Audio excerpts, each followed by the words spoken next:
Nakikita talaga, maayon na. Pero tibay talaga. Oh, pre, sige ah. Akala rin naman kay Jun eh. Talagang kaya niya i-handle it. Nakikita Diba? niyo mamang na pagiging appreciated ko. Diba nakikita ko na sa kanila. Ano naman si JT. Okay naman siya sa ganun. Pwede, kilala lang. Ay, kita Kaya ni lang mamang pwede eh. siya pag wala ka. Nakita mo magkwento pag wala ka, di ba? Di ba nakita mo yung ano?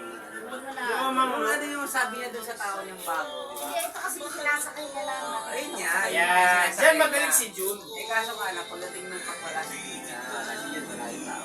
Nakita ko sabi, di ba sabi niya dun sa isang tao niya, ikaw gumawa ng paraan, mag-compute ka, para mo kayo papel, daming ganun. Mali yun. Di ba mga kahit narinig ko nakaraan, di ba? Pero mang, lapit ang ginagalaw natin. Si JD Kaya sa akin, parang nakikita ko sa normal lang. pag-kausap mo Mang, si JD, sabi ko, pag kay JD yan, mang, nalawala.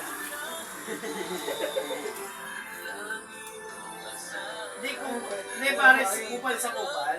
May nagpunta ako sa ano eh. Wala pa eh. Hindi, pagdating sa inyong dalawa pare, hindi siya ukra eh. Pero bakit? Nakikita niya na pare na sinitsupera niya siya eh. hindi siya yung pera namin siya. Kaya lang malaki. Ayaw niya nun.